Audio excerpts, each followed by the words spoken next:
ব্রট to you by V Guard, co-powered by Sensodyne ও ভিমল বলো কথা Kesari. Associate sponsor UltraTech cement. নিশ্চয় মনে আছে আপনাদের, নির্বাচনের আগে বিরোধী রাজনৈতিক দলের নেতা কর্মী যারা আছেন তারা শাসক দলের উদ্দেশ্যে ছড়া কেটেছিলেন, তৃণমূলে সবাই চোর।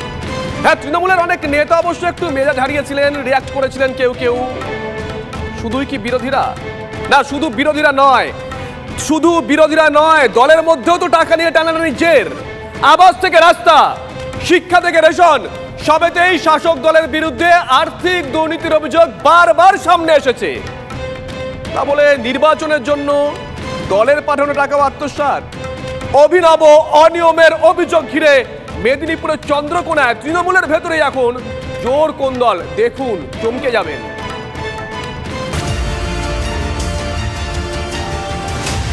তৃণমূলের গোষ্ঠী কোন্দলে বারবার খবরে উঠে আসে চন্দ্রকোনার নাম।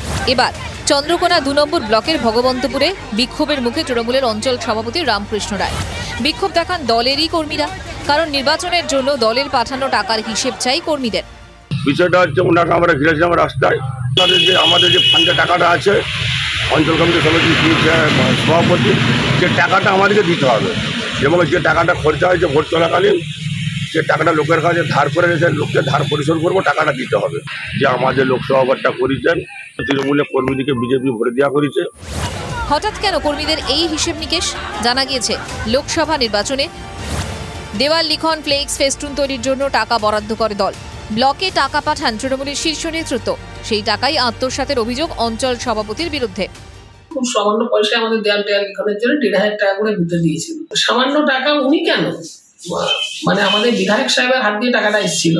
বিধায়ক সাহেব যাদের কাছে টাকা দিয়েছিলেন তারা সবাই বাড়িতে মজুত করে রেখেছে। বিধায়কের খুব ঘনিষ্ঠ বলে উনি বিধায়কের কাছ থেকে ওই সমস্ত আর্থিক সুযোগ সুবিধা নিয়েছেন, অথচ দলের কাজে ব্যবহার করেননি।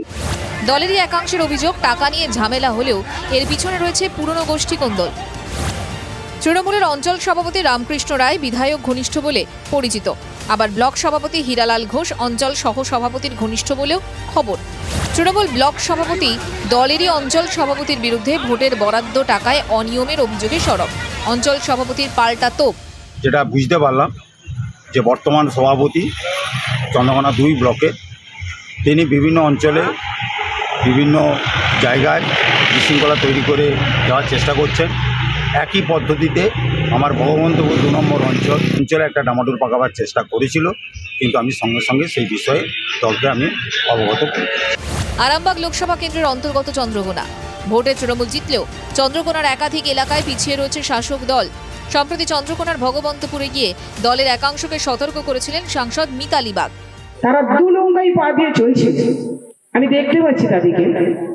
ভাবলো তাই তো মিতালি বাগ গেল একটু ব্যালেন্স করে চলি না, দুম করে ওই লাইনটা খুলে রেখেছি, চলে যাও। দলে থেকে যারা দল বিরোধী কাজ করেছে তাদেরকে বলবো মিতালি বাগের কাছে কোনো জায়গা নেই, দলের কাছে কোনো জায়গা নেই। সাংসদ সতর্ক করে গেলেও কোন দল মিটছে কই? অবস্থা এমনই যে চন্দ্রকোনা 2 নম্বর ব্লকের ভগবন্তপুর অঞ্চলে গোষ্ঠী কোন্দলের জেরে বুথ অফিসে তালা ঝুলছে।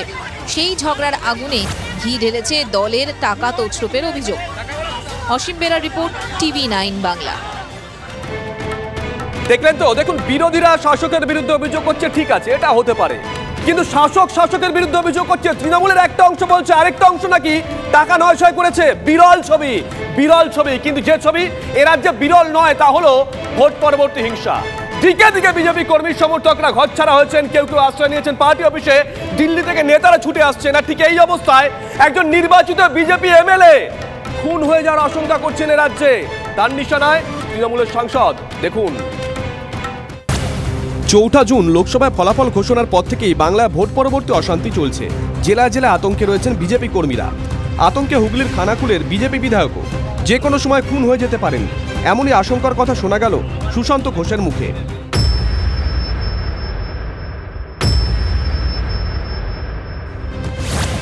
লোকসভার ভোটযুদ্ধে বাংলার যে কটি কেন্দ্রে হাড্ডাহাড্ডি লড়াই হয়েছে তার মধ্যে অন্যতম আরামবাগ। 19 জেতা আসনে এবার প্রার্থী বদল করে জমি ধরে রেখেছে তৃণমূল কংগ্রেস। ভোট মিটেছে, কিন্তু তরজা চলছেই, কারণ খুন হয়ে যাওয়ার আশঙ্কা করছেন আরামবাগ লোকসভার অন্তর্গত খানাকুল বিধানসভার বিজেপি বিধায়ক সুশান্ত ঘোষ। তৃণমূল কংগ্রেস আমাকে খুনের চক্রান্ত করেছে, আমাকে খুন করার জন্য চারিদিকে গুন্ডা পুষেছে, বিভিন্ন জায়গায় বন্দুক নিয়ে ঘোরাঘুরি করছে তৃণমূলের নেতারা। আছে খবর আছে বিভিন্ন জায়গা থেকে গুন্ডা খানাকুলে ঢোকানো হয়েছে এমএলএকে খুন করার জন্য, এমনকি টাকা দিয়ে সেখানে কিন্তু তাদেরকে আনা হয়েছে। রাগঢাক করে নয়, সরাসরি তৃণমূলের বিরুদ্ধে খুনের প্ল্যান তৈরির অভিযোগ করেছেন পদ্ম বিধায়ক। যদিও পাত্তা দিচ্ছে না শাসক দল, উল্টে খানাকুল 2 নম্বর ব্লকে তৃণমূল কংগ্রেস সভাপতির কটাক্ষ। আমি তোকে হতে দেখলাম জাল সার্টিফিকেটের বিধায়ক, একটা অভদ্র ছোট লোক বিধায়ক, আর 4-5টা সেন্ট্রাল বাহিনী নিয়ে ঘুরছে। তো বলুক না সেন্ট্রাল বাহিনীকে, এত ইন্টেলিজেন্ট আছে ওদের কাছে, এত সিবিআই ইডি আছে, তাদের রিপোর্ট নেই যে তাকে খুন করা হচ্ছে। 24-এর লোকসভা ভোটে আরামবাগে কান ঘেঁষে জয় পেয়েছে তৃণমূল কংগ্রেস, কারণ মাত্র 6399 ভোটে জয়ী হয়েছেন তৃণমূল কংগ্রেস প্রার্থী মিতালি বাগ।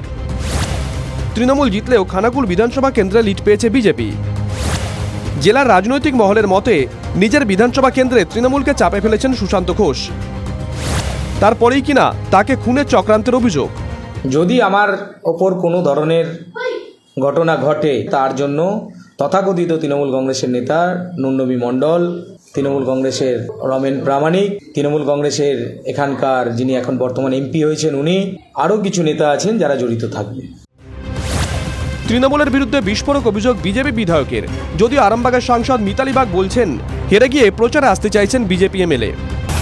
ইসবার বুঝতে পারলে ইসবার পোকারপাড়ি হয়ে গেছে ভিডিও বলেছিলেন, তো সে জায়গায় ভয় পেয়েছে, ভয় পাচ্ছে বিভিন্ন দিক থেকে, ভয় পেয়ে কোনো যদি ভয়ের মধ্যে থেকে যদি প্রচারে আলোতে থাকা যায়, তার কারণ যে অভিযোগটা এনেছে এটা একটা হাস্যস্কর এবং পাগলের কল্লা পোকার মতো অভিযোগ। এমনিতেই জেলায় জেলায় চলছে ভোট পরবর্তী হিংসা, আক্রান্ত হচ্ছেন শাসক বিরোধী দলের নেতাকর্মীরা। তার মধ্যে এবার কিনা খোদ বিজেপি বিধায়কের প্রকাশ্যে খুনের আশঙ্কা। অভিযোগ কি খতিয়ে দেখবে পুলিশ প্রশাসন? আরামবাগ থেকে তন্ময় বৈরাগীর report, TV9 Bangla. Brought to you by V Guard, co-powered by Sensodyne ও ভিমল বলো কথা Kesari. Associate sponsor UltraTech cement.